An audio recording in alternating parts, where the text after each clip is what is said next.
الله من الشيطان الرجيم والفجر وليال عشر والشفع والوتر। সম্মানিত উপস্থিতি, আমরা যে মাসে পদার্পণ করেছি সেটা হলো যুলকাদা মাসের শেষ দিকে 25 তারিখ। এরপর আমাদের সামনে যুলহিজ্জা মাস রয়েছে। তো এই যুলহজ মাসের প্রথম 10 দিনের কিছু ফজিলত রয়েছে। তো ইনশাআল্লাহ আজকে সেই বিষয় নিয়ে আলোচনা করব। জিলহজ মাসের প্রথম 10 দিনের কিছু আমল রয়েছে, কিছু বিধিনিষেধ রয়েছে এবং কিছু ফজিলত রয়েছে, সেই বিষয় নিয়ে ইনশাআল্লাহ আলোচনা করব। প্রথমত, জিলহজ মাস এটা হলো আল্লাহ তাআলার 4টি সম্মানিত মাসের অন্যতম একটি মাস।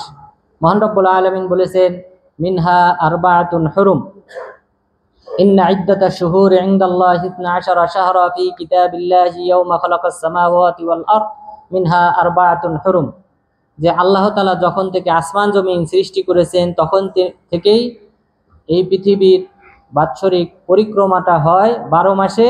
এর মধ্যে 4টি মাস হলো সম্মানিত।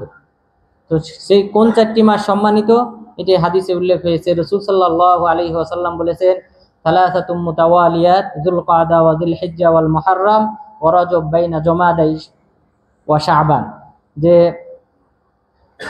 3টি মাস হলো লাগাতার, তার মধ্যে হলো যুলকাদা, যুলহিজ্জা এবং মুহররম।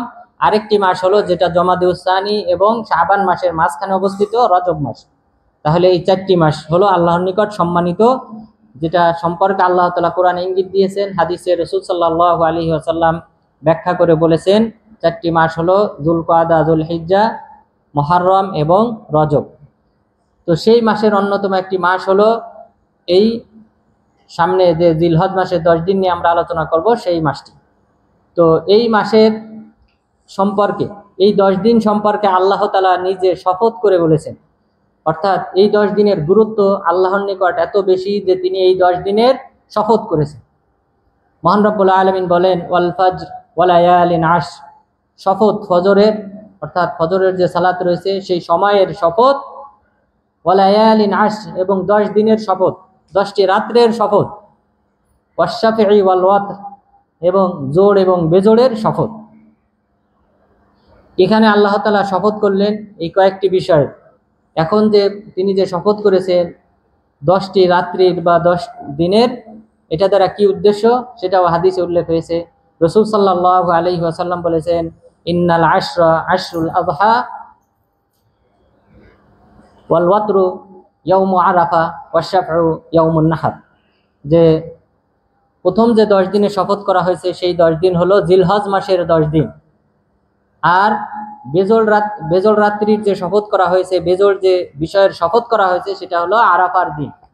আরাফার দিন আমরা জানি জিলহজ মাসের 9 তারিখ। তো 9 সংখ্যাটা বেজোড় সংখ্যা। তো এই বেজোড়ের শপথ করেছেন আল্লাহ তাআলা। এরপরে বললেন ওয়াশাফ, এবং জোড়ের শপথ।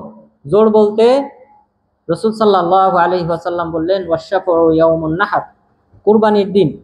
তো কুরবানি হয় 10 জিলহজ, সুতরাং 10 জিলহজ এটা জোড় 10, এই সংখ্যাটা জোড় সংখ্যা। তাহলে এই জোড় সংখ্যকের আল্লাহ তাআলা শপথ করেছেন, যেটা হলো কুরবানির দিন, আর এটা জিলহজ মাসের প্রথম 10 দিনেরই অন্তর্ভুক্ত। এরপর বেজোড় দিনের শপথ করেছেন, আর সেটা হলো আরাফার দিন। এটাও জিলহজ মাসের 9 তারিখ, এটাও জিলহজ মাসের প্রথম 10 দিনের অন্তর্ভুক্ত। এরপর সমষ্টিগতভাবে 10 দিনেরই শপথ করেছেন, ওয়ালা ইয়ালিন আশর, 10টি দিবসের শপথ। তাহলে এই 10টি দিন আল্লাহর নিকট অত্যধিক প্রিয় হওয়ার কারণেই তিনি কিন্তু এই দিনগুলির শপথ করেছেন, তা না হলে কিন্তু এই 10 দিনের শপথ করতেন না।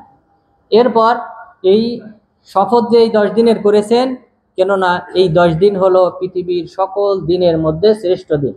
রাসূল সাল্লাল্লাহু আলাইহি ওয়াসাল্লাম বলেছেন, আফদালু আইয়ামিদ দুনিয়া আইয়ামুল আশর, যে পৃথিবীর সবচেয়ে শ্রেষ্ঠতম দিন হলো এই জিলহজ মাসের প্রথম 10 দিন। তাহলে জিলহজ মাসের প্রথম 10 দিন আল্লাহর নিকট সবচেয়ে প্রিয় দিন, সবচেয়ে শ্রেষ্ঠ দিন। এই কারণে আল্লাহ তাআলা এই 10 দিনের শপথ করেছেন। এই কারণেই আল্লাহ তাআলা এই 10 দিনের আমলকে সবচেয়ে বেশি পছন্দ করেন, ভালোবাসেন। এই 10 দিন মানুষ ভালো আমল করবে, আল্লাহ তাআলার নির্দেশনা পালন করবে, এটা আল্লাহ তাআলা সবচেয়ে বেশি পছন্দ করেন। রাসূল সাল্লাল্লাহু আলাইহি ওয়াসাল্লাম বলেছেন, মা মিন আইয়ামিন আল আমালুস সালিহু ফিহা আহাব্বু ইলাল্লাহ মিন হাদিহিল আইয়াম, যে পৃথিবীতে সবচেয়ে আল্লাহ তাআলার নিকট প্রিয় আমল হলো এই 10 দিনের আমল। তখন সাহাবাগণ বললেন, ওয়ালাল জিহাদু ফি সাবিলিল্লাহ, হে আল্লাহর রাসূল, এই 10 দিনের আমলের সমতুল্য কি আল্লাহর রাস্তায় জিহাদ করাটাও নয়? আল্লাহর রাস্তায় জিহাদ করলে কি এই 10 দিনের আমলের সমান বা অনুরূপ আমলের সওয়াব কি আমরা অর্জন করতে পারবো না? রাসূল সাল্লাল্লাহু আলাইহি ওয়াসাল্লাম বললেন, ওয়ালাল জিহাদু ফি সাবিলিল্লাহ, আল্লাহর রাস্তায় জিহাদটাও এই 10 দিনের আমলের সমতুল্য না। তাহলে চিন্তা করেন, জিহাদের চেয়ে বেশি সওয়াব দান করা হয় এই 10 দিন যদি আমরা সালাত আদায় করি, সিয়াম পালন করি, যাকাত প্রদান করি, অন্যান্য যে সকল ভালো আমল আছে সেই সকল ভালো আমল করি, কোরআন তেলাওয়াত করি, তাহলে কিন্তু আল্লাহ তাআলা জিহাদ করার চেয়েও বেশি সওয়াব দান করবেন এই 10 দিনের আমলের কারণে। এরপর তবে তিনি বললেন, ইল্লা রাজুলুন খরাজা বিনাফসিহি ওয়া মালিহি ফালাম ইয়ারজি মিন যালিকা বিশাই, তবে সেই ব্যক্তি ব্যতীত যে ব্যক্তি তার সম্পদ এবং জীবন নিয়ে আল্লাহর রাস্তায় বেরিয়ে গেছে, জিহাদে বেরিয়ে গেছে, কিন্তু সে জীবন আর সম্পদ নিয়ে ফিরে আসে নাই, অর্থাৎ শহীদ হয়ে গেছে। যদি কেউ শহীদ হয়ে যায় তাহলে তার আমল ভিন্ন, তার আমল নামায় অবশ্যই বেশি সওয়াব দান করা হবে। কিন্তু সাধারণ মুজাহিদ যারা আল্লাহর রাস্তায় জিহাদ করে সেই সকল জিহাদের চেয়েও বেশি সওয়াব দান করা হবে এই 10 দিনে আমল করলে। সুতরাং অবশ্যই আমাদেরকে ভাবতে হবে এই 10 দিনের আমল নিয়ে, যে এই 10 দিনের আমল অন্যান্য আমরা স্বাভাবিক যে আমল করি, তবে এখানে নিয়ত থাকতে হবে যে এই 10 দিনের আমলের সওয়াবের পরিমাণ বেশি। সুতরাং এই 10 দিন আমি নিয়মিত সালাত আদায় করব জামাতে, এরপর কোরআন তেলাওয়াত করব বেশি বেশি, এরপর সুন্নত যেগুলি আছে সেগুলি নিয়মিত আদায় করব। এইভাবে নিয়ত অনুযায়ী আমল করলে আল্লাহ তাআলা জিহাদের চেয়ে বেশি সওয়াব দান করবেন এই দিনের আমলের কারণে। তাহলে এই মাসটি হলো হারাম মাসের অন্তর্ভুক্ত, সম্মানিত মাসের অন্তর্ভুক্ত। এরপর এই দিনগুলির ব্যাপারে আল্লাহ তাআলা স্বয়ং নিজে শপথ করেছেন, রাসূল সাল্লাল্লাহু আলাইহি ওয়াসাল্লাম ব্যাখ্যা করে আমাদেরকে বুঝিয়েছেন। এরপর এই দিনগুলি হলো সবচেয়ে শ্রেষ্ঠ দিন এবং এই দিনের আমলগুলি আল্লাহর রাস্তায় জিহাদের চেয়েও বেশি সওয়াবপূর্ণ। এরপর এই কারণে আমাদেরকে এই দিনগুলিতে বেশি বেশি আমল করতে হবে। বেশি বেশি আমলের ব্যাপারে সর্বপ্রথম যে আমলের কথা উল্লেখ হয়েছে সেটা হলো আল্লাহ তাআলার জিকির। এই দিনগুলিতে এই 10 দিন, জিলহজ মাসের প্রথম 10 দিন বেশি বেশি আল্লাহ তাআলার জিকির করতে হবে। মহান রব্বুল আলামিন বলেছেন, লিয়াশহাদু মানাফিআ লাহুম ওয়া ইয়াযকুরু ইসমাল্লাহি ফি আইয়ামিন মা'লুমাত, যেন তারা আল্লাহ তাআলার সন্তুষ্টির উদ্দেশ্যে এবং তাদের কল্যাণ হাসিলের জন্য নির্দিষ্ট স্থানগুলিতে যেন তারা উপস্থিত হয়। অর্থাৎ আপনারা জানেন হজ করতে হয় বাইতুল্লাহ, সাফা মারওয়া, মিনা, আরাফা এবং মুজদালিফা, এই সকল স্থান। আল্লাহ তাআলা বললেন এই সকল স্থানে যেন তারা কল্যাণ হাসিলের জন্য উপস্থিত হয় এবং তারা যেন নির্দিষ্ট দিনগুলিতে আল্লাহ তাআলার জিকির করে। তাহলে নির্দিষ্ট দিন বলতে যেহেতু হজের দিনগুলি নির্দিষ্ট, এই দিনগুলিতে যেন তারা আল্লাহ তাআলার বেশি বেশি জিকির করে, এই কারণে আল্লাহ তাআলা নির্দেশ দিয়েছেন। এরপর মহান রব্বুল আলামিন আরো বলেছেন, ফাইদা আফাযতুম মিন আরাফাতিন ফাযকুরুল্লাহা ইনদাল মাশআরিল হারাম, তোমরা যখন আরাফার ময়দান থেকে ফিরে আসবে মুজদালিফাতে, তখন তোমরা আল্লাহ তাআলার বেশি বেশি জিকির করো। এখানে মাশআরুল হারাম বলতে মুজদালিফা, তাহলে মুজদালিফাতে এসে তোমরা আল্লাহ তাআলার বেশি বেশি জিকির করো। ওয়াযকুরুল্লাহা কাযিকরিকুম আবাআকুম আও আশাদ্দা যিকরা, তোমরা আল্লাহ তাআলাকে স্মরণ করো যেভাবে তোমরা তোমাদের পিতৃপুরুষকে স্মরণ করো, এর চেয়ে আও আশাদ্দা যিকরা, এর চেয়ে বেশি তোমরা তোমাদের রবকে স্মরণ করো। অর্থাৎ জাহিলি যুগে একটা নিয়ম ছিল যে তারা হজ শেষ করার পর তারা কয়েকটি রাওয়ায়াতে এসেছে, একটি রাওয়ায়াতে বলা হয়েছে যে জামরা, যেখানে কঙ্কর নিক্ষেপ করা হয়, এখানে তারা সমবেত হতো। আরেক রাওয়ায়াতে বলা হয়েছে তারা বাইতুল্লাহ সমবেত হতো। এখানে সমবেত হয়ে তারা তাদের পিতৃপুরুষের যে সকল ভালো গুণাগুণ রয়েছে, তারা যোদ্ধা ছিলেন, বীর পালোয়ান ছিলেন, এরপর তারা মানুষকে খাবার খাওয়াতেন, হাজিদেরকে পানি পান করাতেন, ইত্যাদি বিষয়গুলি তারা উল্লেখ করে তাদের পিতৃপুরুষের স্মরণ করত। আল্লাহ তাআলা বললেন, আও আশাদ্দা যিকরা, তোমরা এই দিনগুলিতে, এই হজের এই দিনগুলিতে তোমরা আল্লাহ তাআলাকে তোমাদের পিতৃপুরুষের চেয়েও বেশি স্মরণ করো। সুতরাং আল্লাহ তাআলা আমাদেরকে নির্দেশ দিয়েছেন এই দিনগুলিতে বেশি বেশি আল্লাহ তাআলার জিকির করা। এরপর এই জিকির যে বেশি বেশি করতে হবে, কোন কোন শব্দের মাধ্যমে জিকির করতে হবে সেটাও হাদিসে উল্লেখ হয়েছে। রাসূল সাল্লাল্লাহু আলাইহি ওয়াসাল্লাম বলেছেন, ফাআকসিরু ফীহিন্না মিনাত তাহলিল ওয়াত তাকবীর ওয়াত তাহমিদ, যে তোমরা এই দিনগুলিতে বেশি বেশি আল্লাহ তাআলার জিকির করো, আলহামদুলিল্লাহ বলে, আল্লাহু আকবার বলে এবং লা ইলাহা ইল্লাল্লাহ বলার মাধ্যমে। তাহলে এই দিনগুলিতে তোমরা বেশি বেশি আল্লাহু আকবার, লা ইলাহা ইল্লাল্লাহ এবং আলহামদুলিল্লাহ বেশি বেশি পাঠ করো। এটা হলো মুসনাদে আহমদের রাওয়ায়াত। আর ইমাম তবরানি রাহিমাহুল্লাহ তিনি উল্লেখ করেছেন সেখানে যে ফাআকসিরু ফীহিন্না মিনাত তাসবিহ, তোমরা বেশি বেশি সুবহানাল্লাহ পাঠ করো। তাহলে জিকিরের যে প্রধান 4টি বাক্য আছে সেই 4টি বাক্যের কথাই হাদিসে উল্লেখ করা হয়েছে, অর্থাৎ সুবহানাল্লাহ, আলহামদুলিল্লাহ, আল্লাহু আকবার, লা ইলাহা ইল্লাল্লাহ। এই বাক্যগুলির মাধ্যমে আল্লাহ তাআলার বেশি বেশি জিকির করতে হবে এই দিনগুলিতে। এরপর এই জিকিরের বাক্যের মধ্যে যে বলা হলো আল্লাহু আকবার, তাকবীর ধ্বনি। তাকবীর ধ্বনি 2 প্রকার। এই 10 দিনে যে আমরা আমলটা করব, তাকবীর ধ্বনি দেব, সেই তাকবীর ধ্বনিটা 2 প্রকার। প্রথম প্রকার হলো মুতলাক, অর্থাৎ ব্যাপকভাবে আমরা জিলহজ মাসের চাঁদ ওঠার পর থেকে নিয়ে আল্লাহ তাআলার তাকবীর ধ্বনি তথা আল্লাহু আকবার এগুলি আমরা পাঠ করতে থাকবো 13ই জিলহজ পর্যন্ত। 13ই জিলহজের সূর্য ডোবা পর্যন্ত আমরা এই বাক্য পাঠ করতে থাকবো, তাকবীর ধ্বনি আমরা দিতে থাকবো 13ই জিলহজের সূর্য ডোবা পর্যন্ত। আরেকটি হলো মুকাইয়াদ, নির্দিষ্ট। এটা হলো আরাফার দিন ফজরের সালাত থেকে নিয়ে শুরু করে, আরাফার দিন ফজরের সালাত থেকে শুরু করে 13ই জিলহজের আসরের সালাত পর্যন্ত, 13ই জিলহজের আসরের সালাত পর্যন্ত আমরা এই তাকবীর ধ্বনি দেব। এটা রাসূল সাল্লাল্লাহু আলাইহি ওয়াসাল্লাম এইভাবে আমল করেছিলেন। আরাফার দিন ফজরের পর থেকে নিয়ে এরপর 13 তারিখ প্রত্যেক সালাতের পরে, তাহলে মোট সালাতের সংখ্যা হবে 25 ওয়াক্ত। 25 ওয়াক্ত সালাতের পরে আরাফার দিন ফজর থেকে নিয়ে 13 তারিখ আসর সহ, তাহলে 25 ওয়াক্ত সালাত হয়। এই 25 ওয়াক্ত সালাতের পরেই তাকবীর ধ্বনি দিতে হবে। এখন তাকবীর ধ্বনি কোন কোন শব্দের মাধ্যমে দিতে হবে?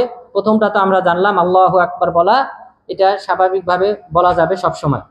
আর তাকবীর ধ্বনি যেটা এই 10 দিনে দেওয়া হতো, সেই তাকবীর ধ্বনির শব্দটা রাসূল সাল্লাল্লাহু আলাইহি ওয়াসাল্লাম থেকে সাব্যস্ত হয় নাই যে কোন শব্দের মাধ্যমে বলতে হবে।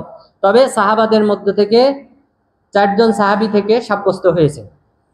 একজন হলেন আলী বিন আবি তালিব রাদিয়াল্লাহু আনহু, দ্বিতীয় জন হলেন আব্দুল্লাহ ইবনে মাসউদ রাদিয়াল্লাহু আনহু, 3 নম্বর সাহাবী হলেন আব্দুল্লাহ ইবনে আব্বাস রাদিয়াল্লাহু আনহু, 4 নম্বর সাহাবী হলেন আব্দুল্লাহ ইবনে ওমর রাদিয়াল্লাহু আনহু। এই 4 সাহাবী থেকে সহিহ সনদে বর্ণিত হয়েছে কোন শব্দ বলে আল্লাহ তাআলার জিকির করতে হবে।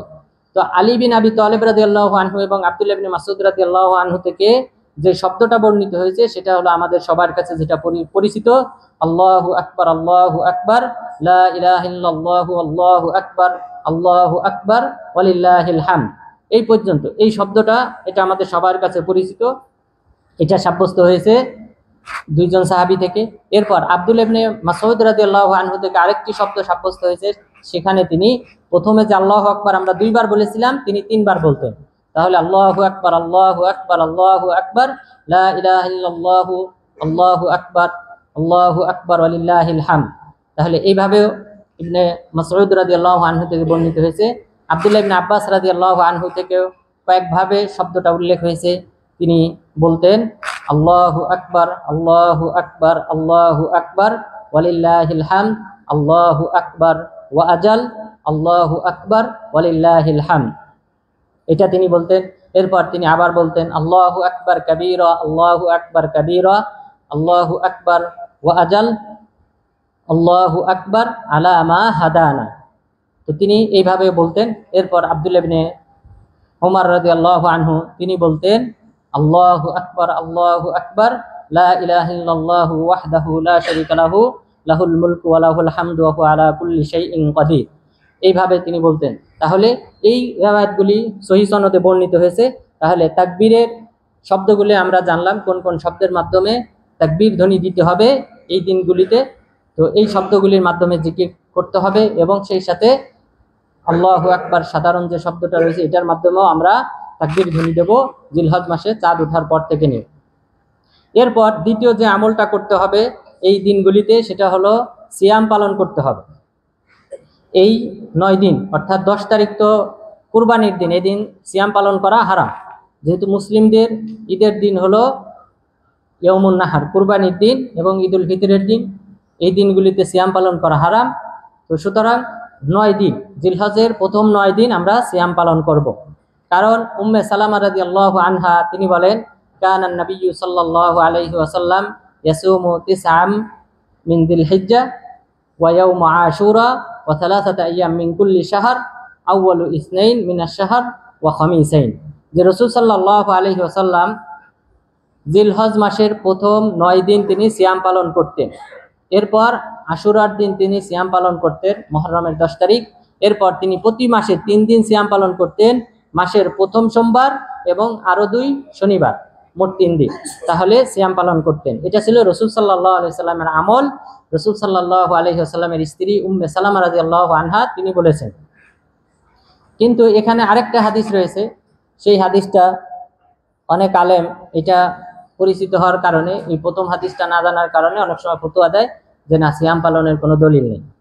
দ্বিতীয় হাদিসটা হলো আয়েশা রাদিয়াল্লাহু আনহা তিনি বলেছেন, মা রাআইতু রাসূলুল্লাহি সাল্লাল্লাহু আলাইহি ওয়াসাল্লাম সাইমানিল আশরাল কত, আমি রাসূল সাল্লাল্লাহু আলাইহি ওয়াসাল্লামকে জিলহজ মাসের 10 দিন সিয়াম পালন করতে দেখি নাই। এটা বলেছেন আয়েশা রাদিয়াল্লাহু আনহা। আর উম্মে সালামা রাদিয়াল্লাহু আনহা তিনি বলেছেন 9 দিন তিনি সিয়াম পালন করতেন। তো সমাধান হলো যে আয়েশা রাদিয়াল্লাহু আনহা তিনি যে কথা বলেছেন এটা তিনি তার এলেম অনুযায়ী বলেছেন, তার জানা অনুযায়ী বলেছেন। অর্থাৎ রাসূল সাল্লাল্লাহু আলাইহি ওয়াসাল্লাম বিভিন্ন সময় বিভিন্ন আমল পরিহার করতেন, কারণ ফরজ হয়ে যাওয়ার আশঙ্কা থাকার কারণে। এই কারণে তারাবির সালাত তিনি কিন্তু মাত্র 3 দিন জামাতে আদায় করেছেন, কারণ আশঙ্কা করেছিলেন উম্মতের উপর ফরজ হবে। তো সেই দৃষ্টিকোণ থেকে হয়তো রাসূল সাল্লাল্লাহু আলাইহি ওয়াসাল্লাম কোনো বছর 9 দিন সিয়াম পালন করেছেন, কোনো বছর সিয়াম পালন করেন নাই, কারণ উম্মতের উপর ফরজ হয়ে যেতে পারে। তো যে বছর তিনি সিয়াম পালন করেন নাই সেটার উপর ভিত্তি করে আয়েশা রাদিয়াল্লাহু আনহা তিনি বলেছেন যে রাসূল সাল্লাল্লাহু আলাইহি সাল্লাম এই জিলহজ মাসের 10 দিন সিয়াম পালন করেন নাই। এটা হলো প্রথম পয়েন্ট। দ্বিতীয় পয়েন্ট হলো, সমাধান হলো যে মুহাদ্দিসিনদের একটা পরিভাষা রয়েছে, যদি কোনো হাদিসে একটা বিষয়কে অস্বীকার করা হয়, আরেকটা বিষয়কে সাব্যস্ত করা হয়, যে বিষয়টাকে সাব্যস্ত করা হয় সেটাই প্রাধান্য পাবে, যেহেতু এখানে অতিরিক্ত আমলের কথা উল্লেখ থাকে।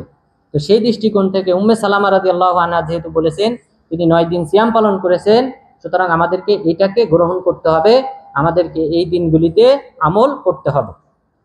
তাহলে এই দিনে সিয়াম পালন করতে হবে। আর বিশেষ করে 9 তারিখ আরাফার দিন সিয়াম পালন করতে হবে। রাসূল সাল্লাল্লাহু আলাইহি ওয়াসাল্লাম বলেছেন, সিয়ামু ইয়াউমি আরাফা আহতাসিবু আলাল্লাহি আইয়ুকাফিরা সানাতাল্লাতী ক্বাবলা ওয়াস সানাতাল্লাতী বা'দা, যে আরাফার দিনে সিয়াম পালন করলে আমি আশা করি আল্লাহ তাআলা ওই বান্দার পূর্বের 1 বছর এবং পরের 1 বছর মোট 2 বছরের পাপ ক্ষমা করে দেবেন। সুতরাং আরাফার দিন অবশ্যই আমরা সিয়াম পালন করব। এই দিনের সিয়ামটা বিশেষভাবে আমরা গুরুত্ব দেব এবং সম্ভব হলে এর আগের আরো যে 8 দিন রয়েছে সেই 8 দিনও সিয়াম পালন করার চেষ্টা করব। তবে যারা হাজি তারা অবশ্যই আরাফার দিন সিয়াম পালন করবে না। রাসূল সাল্লাল্লাহু আলাইহি ওয়াসাল্লাম আরাফার দিন সিয়াম পালন করেন নাই, আমরা তাকে আদর্শ হিসেবে মানি, তাকে আদর্শ হিসেবেই মানতে হবে। তিনি হজ করা অবস্থায় তিনি আরাফার দিনে সিয়াম পালন করেন নাই। উম্মুল ফাদল বিনতুল হারিস রাদিয়াল্লাহু আনহা তিনি বলেন, আমার পাশে অনেক সাহাবী বিতর্ক শুরু করলো যে রাসূল সাল্লাল্লাহু আলাইহি ওয়াসাল্লাম কি আরাফার ময়দানে সিয়াম পালন করতেছেন নাকি করেন নাই। তখন আমি তাদের এই মীমাংসা করার জন্য সমাধান করার জন্য আমি তখন আরসালতু বিকদাহি লাবান ওয়া হুয়া ওয়াকিফ আলা বাঈর ফাশারিবা, আমি রাসূল সাল্লাল্লাহু আলাইহি ওয়াসাল্লামের কাছে এক পেয়ালা দুধ প্রেরণ করি, যে যদি তিনি সিয়াম পালন করে তাহলে ফেরত দেবেন, পান করবেন না। কিন্তু আমি যখন পাঠালাম তখন তিনি উটের উপর বসা ছিলেন, তিনি এই দুধ পান করেছেন। সুতরাং আরাফার দিনে রাসূল সাল্লাল্লাহু আলাইহি ওয়াসাল্লাম ইহরাম বাঁধা অবস্থায় হজ করা অবস্থায় তিনি সিয়াম পালন করেন নাই। সুতরাং হাজিরা আরাফার দিনে সিয়াম পালন করবে না, বরং সেই দিনের অন্যান্য যে আমল আছে সেই আমল নিয়ে তারা ব্যতিব্যস্ত থাকবে। এরপর এই আরাফার দিনে তথা এই 10 দিনের আমলের মধ্যে অন্যতম যে আমলটা আমাদেরকে অবশ্যই করতে হবে সেটা হলো যে জিলহজ মাসে চাঁদ ওঠার পর থেকে নিয়ে আমাদের নখ চুল বগলের পশম এবং গুপ্তাঙ্গের পশম এগুলি ছেড়ে দিতে হবে। যদি কাটতে হয় জিলহজ মাসের চাঁদ ওঠার আগে কাটতে হবে, এরপরে এই 10 দিন পর্যন্ত আর কাটা যাবে না। রাসূল সাল্লাল্লাহু আলাইহি ওয়াসাল্লাম বলেছেন, ইযা রাআইতুম হিলালা যিল হিজ্জা ওয়া আরাদা আহাদুকুম আন ইউযাহি ফালা ইয়ামাসসা মিন শা'রিহি ওয়া আযফারিহি শাইআ, যে তোমাদের মধ্যে কেউ যদি জিলহজ মাসে চাঁদ দেখার পর সে যদি কুরবানি করতে চায়, পশু কুরবানি করতে চায়, অধিকাংশই পশু কুরবানি করেন, তো রাসূল সাল্লাল্লাহু আলাইহি ওয়াসাল্লাম বলেছেন যে ব্যক্তি পশু কুরবানি করতে চায় সে যেন এই জিলহজ মাসে চাঁদ ওঠার পর থেকে নিয়ে তার নখ এবং চুল যেন স্পর্শ না করে, ছেড়ে দেয়। তাহলে এই দিনে যারা কুরবানি করবে 10 তারিখে তারা নখ চুল কাটবে না, এভাবে রেখে দেবে। ঈদের সালাতের পর তারা এই নখ চুল কাটবে। আরেকটি হাদিস, তাহলে এই হাদিস থেকে আমরা জানলাম যারা কুরবানি করবে, আর যারা কুরবানি করবে না তারাও নখ চুল রেখে দেবে, সেটার দলিল হলো রাসূল সাল্লাল্লাহু আলাইহি ওয়াসাল্লাম বলেছেন, উমিরতু বিয়াউমিল আযহা ঈদা জাআলাহুল্লাহু আযজা ওয়া জাল্লা লিহাদিহিল উম্মাহ, আল্লাহ তাআলা আমাকে এই কুরবানির দিনকে উৎসবের দিন হিসেবে গ্রহণ করার নির্দেশ দিয়েছেন। এরপরে তিনি বললেন, এক সাহাবী প্রশ্ন করলেন, হে আল্লাহর রাসূল, উৎসব পূরণ করতে হবে, তার মানে কুরবানি করা এটা উৎসবের অন্যতম একটা রূপ। তখন এক সাহাবী প্রশ্ন করলেন, হে আল্লাহর রাসূল, আরাইতা ইল্লাম আজিদ ইল্লা উযহিয়া উনসা আফা উযহি বিহা, হে আল্লাহর রাসূল, আমার কাছে যদি একটি শুধুমাত্র মাদি যদি কোনো ছাগি অথবা গাবি অথবা উটনি থাকে, যেটা কোনো ব্যক্তি আমাকে দুধ পান করার উদ্দেশ্যে দিয়েছে, যে দুধ পান শেষ হলে আবার ফেরত দিতে হবে, এমন যদি প্রাণী থাকে, অন্য কোনো প্রাণী নাই, আফা উযহি বিহা, আমি কি এটাকে জবাহ করব, কুরবানি দিয়ে দেব? রাসূল সাল্লাল্লাহু আলাইহি সাল্লাম বললেন যে না, কুরবানি দিবা না, বরং তুমি কি করবে, ওয়ালাকিন তাআখুয মিন শা'রিক ওয়া আযফারিক ওয়া তাকুসসু শারিবাক ওয়া তাহলিকু আনাতাক ফাতিলকা তামামু উযহিয়াতিকা ইনদাল্লাহি আযজা ওয়া জাল, বরং তুমি তোমার চুল কাটবে, নখ কাটবে এবং তুমি তোমার মোজ ছোট করবে এবং গুপ্তাঙ্গের পশম কাটবে, তাহলে আল্লাহ তাআলা পরিপূর্ণ একটি পশু কুরবানি করার সমান সওয়াব দান করবেন। এটা কখন কাটবে? যেহেতু হাদিসে বলা হয়েছে তুমি কাটবে, তার মানে কুরবানির দিন ঈদের সালাত পড়ে এসে তারপরে তুমি এই নখ চুল ইত্যাদি কাটবে, অর্থাৎ জিলহজের প্রথম দিন থেকে নিয়ে তুমি এটা পরিহার করবে, ছেড়ে দেবে, কাটবে না, আর 10 তারিখে কাটবে, তাহলেই আল্লাহ তাআলা তোমাকে একটা পশু কুরবানি করার সমান সওয়াব দান করবে। সুতরাং এই দুটি হাদিস থেকে আমরা জানলাম যারা কুরবানি করবে এবং করবে না উভয় শ্রেণী জিলহজের প্রথম তারিখ থেকে নিয়ে 10 তারিখ পর্যন্ত নখ চুল কাটা থেকে পরিহার করবে, বিরত থাকবে, বিনিময়ে আল্লাহ তাআলা একটা পশু কুরবানি করার সমান সওয়াব দান করবেন। বরং আল্লাহ তাআলা স্বয়ং তিনি নিজেও এই বিষয়ে নির্দেশ দিয়েছেন। মহান রব্বুল আলামিন বলেছেন, সুম্মা লিয়াকুযু তাফাসাহুম ওয়াল ইউফু নুযুরহুম ওয়াল ইয়াতাওয়াফু বিল বাইতিল আতীক, এরপর তারা যেন তাদের অপরিচ্ছন্নতা যেন দূর করে। এই আয়াতের অংশে ব্যাখ্যায় আব্দুল্লাহ ইবনে আব্বাস রাদিয়াল্লাহু আনহু তিনি বলেছেন, ওয়া ওয়াদুল ইহরাম মিন লুকসি সিয়াব ওয়া কাসসি শারিব ওয়াল আযফার, যে রাসূল সাল্লাল্লাহু আলাইহি ওয়াসাল্লাম আল্লাহ তাআলা যে আয়াতে বললেন যে তারা যেন পরিষ্কার অপরিচ্ছন্নতা দূর করে, এটা তার উদ্দেশ্য হলো ইহরামের কাপড় পরিহার করা। ইহরামের কাপড় পরিহার করা কি থেকে? যে নখ কাটার মাধ্যমে, চুল কাটার মাধ্যমে এবং নতুন পোশাক পরিধান করার মাধ্যমে। তাহলে তারা তাদের শরীরে এই যে 5 দিন যে ইহরাম বাঁধা অবস্থায় ছিল, 8 জিলহজ থেকে নিয়ে 13 তারিখ পর্যন্ত অথবা 10 তারিখ পর্যন্ত, তো এই দিনগুলিতে তারা যে ইহরাম বাঁধা অবস্থায় ছিল এটা তারা পরিহার করবে, দূর করবে নখ কাটার মাধ্যমে, চুল কাটার মাধ্যমে এবং তাদের যে গুপ্তাঙ্গের পশম রয়েছে এগুলি কাটার মাধ্যমে এবং নতুন পোশাক পরিধান করার মাধ্যমে। তাহলে এই বিষয়ের ইঙ্গিত কিন্তু কোরআনেও রয়েছে। তাহলে আমরা জানলাম যে নখ চুল ইত্যাদি এই দিনগুলিতে কাটা যাবে না, ছেড়ে দিতে হবে। এরপর এই দিনগুলিতে যে সকল কাজ বিশেষভাবে করা যাবে না সেটা হলো কোনো প্রকার অন্যায় অশ্লীল কাজে লিপ্ত হওয়া যাবে না। মহান রব্বুল আলামিন বলেছেন, ফামান ফারাদা ফীহিন্নাল হাজ্জা ফালা রাফাতা ওয়ালা ফুসুকা ওয়ালা জিদালা ফিল হজ, যে ব্যক্তি এই হজের 3 মাসে যে ব্যক্তি হজের নিয়ত করলো সেই ব্যক্তি যেন কোনো প্রকার অন্যায় অশ্লীল ফাহেসী কথা এবং কাজ এগুলিতে যেন লিপ্ত না হয়, অপর কোনো মুসলিম ভাইয়ের সাথে ঝগড়া বিবাদে যেন লিপ্ত না হয়। তাহলে ঝগড়া বিবাদ ইত্যাদি থেকে এই দিনগুলিতে আমাদেরকে অবশ্যই বিরত থাকতে হবে। এছাড়াও মহান রব্বুল আলামিন বলেছেন, ফালা তাযলিমু ফীহিন্না আনফুসাকুম, যে তোমরা এই 3 মাসে অর্থাৎ 4 মাসে, এই যে সম্মানিত 4টি মাস রয়েছে, এই মাসগুলিতে তোমরা নিজেদের উপর জুলুম করো না। তো জুলুম 3 প্রকার। জুলুমটা হলো 3 প্রকার। এক প্রকার হলো যুলমুল আবদি লিরাব্বি, কোনো বান্দা তার রবের সাথে জুলুম করবে, রবের প্রতি অবিচার করবে, অর্থাৎ শিরিক করবে। তাহলে এই শিরিক ও নিষেধ এই 4 মাসে, বিশেষ করে জিলহজ মাসের এই 10 দিনে এই জুলুম তথা আল্লাহ তাআলার সাথে শিরিক করা যাবে না। মহান রব্বুল আলামিন বলেছেন, ইন্না শিরকা লা যুলমুন আযীম, নিশ্চয়ই আল্লাহ তাআলার সাথে শিরিক করাটা হলো মহা জুলুম, সবচেয়ে বড় জুলুম। সুতরাং এই জুলুম পরিহার করতে হবে, শিরিক করা যাবে না এই দিনগুলিতে। অন্যান্য সময়ও হারাম, কিন্তু এই মাসগুলিতে আরো বেশি হারাম। এরপর অপর কোনো মুসলিমের প্রতি জুলুম করা, এটাও করা যাবে না। অপর কোনো মুসলিম ভাইয়ের সম্পদ অথবা কাউকে প্রহার করা, আঘাত করা ইত্যাদি সকল প্রকার জুলুম থেকে বিরত থাকতে হবে। কারণ রাসূল সাল্লাল্লাহু আলাইহি ওয়াসাল্লাম বলেছেন, আতাদরুনা মাল মুফলিস, তোমরা কি জানো মুফলিস কাকে বলা হয়? তখন সাহাবাগণ বললেন, আল মুফলিসু ফিনা মান লা দিনার ওয়ালা মাতা, মুফলিস তো সেই ব্যক্তি আমাদের মধ্যে যার কোনো প্রকার দিনার দিরহাম নাই এবং যার কোনো সম্পদ নাই, তাকেই আমরা মুফলিস তথা নিঃস্ব মনে করি। রাসূল সাল্লাল্লাহু আলাইহি ওয়াসাল্লাম বললেন যে না, মুফলিস এই ব্যক্তি না, বরং আমার উম্মতের মুফলিস হলো, নিঃস্ব ব্যক্তি হলো সেই ব্যক্তি কিয়ামত দিবসে যে সালাত, সিয়াম, যাকাত এই সকল ভালো আমল নিয়ে আসবে, আর পাশাপাশি এই ভালো আমলের পাশাপাশি অন্যের প্রতি জুলুম করবে।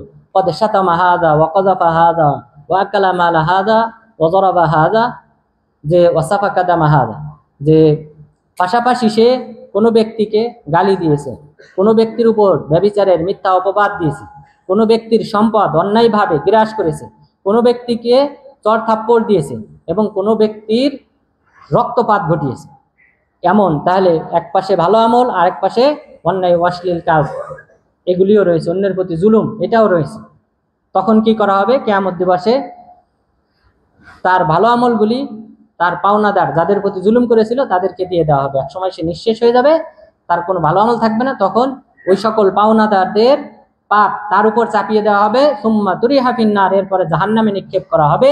এই ব্যক্তি হলো আমার উম্মতের সবচেয়ে নিঃস্ব ব্যক্তি। সুতরাং জুলুমবাজ যারা, তারা অবশ্যই সাবধান। আমাদের দেশে যে সকল মানুষের অর্থ আত্মসাৎ করে, চাঁদাবাজি করে, এই সকল ব্যক্তিদের অবশ্যই সাবধান হতে হবে, শুধুমাত্র এই জিলহজ মাসে না, অন্য সময়তেও। কেননা কিয়ামত দিবসে এরাই হবে সবচেয়ে নিঃস্ব, যারা মানুষের কাছ থেকে মানুষের সম্পদ আত্মসাৎ করে, চাঁদাবাজি করে, এই সকল ব্যক্তিরা হবে সবচেয়ে নিঃস্ব ব্যক্তি কিয়ামত দিবসে। এরপর তাহলে অন্যায় অশ্লীল কাজ থেকে বিরত থাকতে হবে, এর মধ্যে অপরের প্রতি জুলুম করা যাবে না। এরপর আরেকটা জুলুম হলো, নিজে কোনো পাপে জড়ানো যাবে না। যে সকল কাজ আল্লাহ এবং আল্লাহ রাসূল নিষেধ করেছেন সেই জুলুম, জুলমুল আবদি লিনাফসি, নিজের উপর জুলুম। আল্লাহ এবং রাসূল সাল্লাল্লাহু আলাইহি ওয়াসাল্লাম যে সকল কাজ হারাম করেছেন, নিষেধ করেছেন, সেই সকল কাজে পতিত হওয়া যাবে না। তাহলে এটা নিজের উপর সে জুলুম করলো। কারণ এই সকল কারণে আল্লাহ তাআলা কিয়ামত দিবসে তাকে জাহান্নামে নিক্ষেপ করবেন। সুতরাং সেজন্য নিজের উপর জাহান্নামটাকে আবশ্যক করে নিল। এই কারণে কবিরা গুনাহ, সগীরা গুনাহ এগুলা থেকে বিরত থাকতে হবে। যেমন এই প্রকার জুলুম সম্পর্কে যেমন আদম আলাইহিস সালাম, হাওয়া আলাইহিস সালাম, তারা উভয় বলেছিলেন, রব্বানা যালামনা আনফুসানা ওয়া ইল্লাম তাগফির লানা, যে হে আল্লাহ, আমরা আমাদের উপর জুলুম করেছি। তারা যখন আল্লাহ তাআলা নিষেধ করেছিলেন একটি গাছের কাছে যেতে, তারা যখন সেই গাছের কাছে গিয়েছিলেন, তখন তারা তওবা করেছিলেন এই কথা বলে যে হে আল্লাহ, আমরা আমাদের উপর জুলুম করেছি। তার মানে আল্লাহর দেওয়া বিধিনিষেধ যেগুলি রয়েছে সেগুলি অমান্য করলে সেজন্য বান্দা নিজের উপর জুলুম করলো, এটা এক প্রকার জুলুম। সুতরাং এই 3 প্রকার জুলুম থেকে অবশ্যই আমাদেরকে এই দিনগুলিতে বিশেষভাবে বিরত থাকতে হবে। কেননা এই জিলহজ মাসের এই 10 দিন অথবা হারাম মাস, সম্মানিত 4 মাসে যদি কেউ অন্যায় কাজ করে, আব্দুল্লাহ বিন আব্বাস রাদিয়াল্লাহু আনহু তিনি বলেছেন, জাআলা যামবা ফীহিন্না আযম ওয়াল আমালা সালিহা বিল আজরি আযম, আল্লাহ তাআলা এই দিনগুলিতে, এই মাসগুলিতে ভালো আমলের সওয়াবের প্রতিদান বৃদ্ধি করে দিয়েছেন, আর পাপের শাস্তির পরিমাণও বৃদ্ধি করে দিয়েছেন। নাউযুবিল্লাহ। সুতরাং এই দিনগুলিতে যদি কেউ অন্যায় কাজে লিপ্ত হয়, তাহলে তার শাস্তির পরিমাণও কিন্তু কঠোর হবে, বেশি হবে। সুতরাং আল্লাহ তাআলা যেন আমাদেরকে এই দিনগুলিতে এবং সেই সাথে অন্যান্য দিনগুলিতেও অন্যায় অশ্লীল ফাহিশি কাজ থেকে বিরত থাকার মাধ্যমে আল্লাহ তাআলার নৈকট্য অর্জন করার তৌফিক দান করেন। আমিন। আকুলু কওলি হাযা ওয়াস্তাগফিরুল্লাহ লি ওয়া লাকুম ওয়া লিসাইরিল মুসলিমিন।